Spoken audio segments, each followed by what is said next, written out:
Voss Speros Financial, secondary plans. You're going on Medicare. The first time you get to choose, Medicare is an 80-20. They cover 80% of everything. You're responsible for 20%. So basically, the Part B is the 20% you're covering. The doctors. All the providers are 20%. There's a deductible for Part A and Part B. The Part A is big. The Part B is small.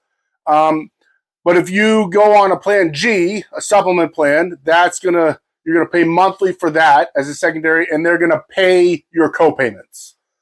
So pay monthly for the Plan G, pay co-payments over here. If you go on an Advantage, they're gonna cover that. You're not paying a monthly premium, but you're gonna pay co-payments for service. So going on Medicare for the first time, your Part B premium is about $185. Now, you need a Part D plan as well, so that's going to be, if you get that by itself, it's about $30, and then if you get a supplement, you're about $170, depending on where you are in the country or the county. So you can add that up to see what it would be for a supplement. On the other side, if you go with a Medicare Advantage, the Medicare Advantage plans kind of mimic like our current commercial plans, whereas there's no deductible, but there's a maximum out of pocket. And then each thing has a co-payment for service. So there's generally no monthly premium, co-payments for service. Yes, Advantage plans have a network, but they also have PPO plans. And don't let people fool you. Those give you in and out of network. There is a higher co-payment for out of network, but you still get access to out of network doctors if you want them.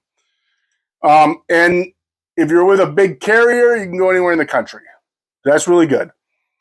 If you kind of calculate that out, your monthly premium for a supplement, any doctor that takes Medicare you can see, but you're paying monthly for it. Versus you see a doctor out of network one time. You know, these are the decisions you need to make coming on to Medicare or on Medicare. Is it, what's your health? What your health care is going to be, you don't really know. If you're healthy, you're healthy.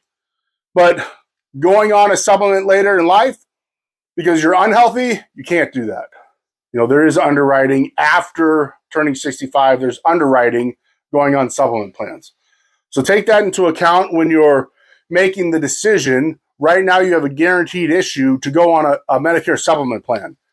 And for what I pay for my commercial insurance, going on Medicare with a supplement and a Part D is actually cheaper than what I'm paying right now for health insurance.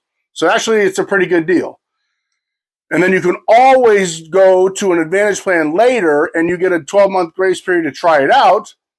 So maybe you want to go that route. Or maybe you just want to save money and whatever you would pay for your Medicare supplement, you put it in a separate account, save it up, and then just use the Advantage and use that separate account for your co-payments.